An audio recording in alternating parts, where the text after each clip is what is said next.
ನಮ್ದು ಹೆಚ್ಚು ನಿಮ್ದು ಹೆಚ್ಚು ಅನ್ನುವಂಥದ್ದು ಇದು ಅಷ್ಟು ಸುಲಭವಾಗಿ ನಮ್ಮನ್ನು ಬಿಟ್ಟು ಹೋಗ್ತದೆ ಅಂತ ಅನಿಸೋದಿಲ್ಲ.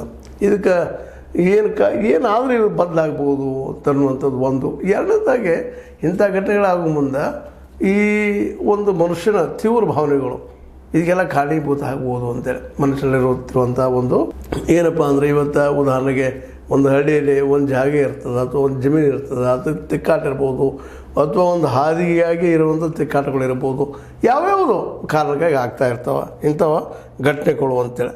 ಯಾಕಂದ್ರೆ ಇಂಥದ್ದು 2022ರಲ್ಲಿ 715 ಕೊಲೆಗಳಾಗಿದ್ದು ಅನ್ನುವಂಥ ಮಾತು ರಿಪೋರ್ಟ್ ಸಿಗ್ತದೆ ಜನವರಿಯಿಂದ ಜೂನ್ ತನಕ. ಇದೇ ಅವಧಿಯಲ್ಲಿ 2023ರಾಗ 650 ಕೊಲೆಗಳಾಗಿದ್ದು, ಈ ವರ್ಷ 526 ಆಗ್ಯಾವ. ಸಮಾಧಾನ ಮಾಡ್ಕೋಬೇಕು ಅಷ್ಟೇ.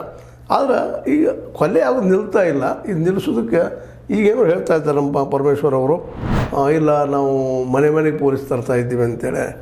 ಅದು ತಂದ್ರೆ ಕಂಟ್ರೋಲ್ ಆಗೋದಿಲ್ಲ ಅಂತಲ್ಲ. ಅದ್ರಾಗ ಇನ್ನೊಂದಿಷ್ಟು ಬರ್ತಾವೆ, ದ್ವೇಷ ಭಾಷಣದಿಂದನೂ ಸಹಿತ ಕೆಲವೊಂದಿಷ್ಟು ಇಂಥವು ನಡೀತಾ ಇದ್ದಾವೆ ಅನ್ನುವಂಥದ್ದು. ಅಂದರೆ ವೈಯಕ್ತಿಕ ಯಾವುದೋ ದ್ವೇಷ ಅಥವಾ ಪ್ರೀತಿ ಪ್ರೇಮ ಮತ್ತಾವ ಕಾರಣಕ್ಕೂ ಇವೆಲ್ಲ ನಡೀತಾ ಇದ್ದಾವೆ. ಮೇಲ್ಜಾತಿ ಹುಡುಗ ಆಗಿರ್ಬೋದು, ಕೆಳಜಾತಿ ಹುಡುಗಿ ಆಗಿರ್ಬೋದು, ಅದು ಯಾವುದೋ ಆಗಿರ್ಬೋದು.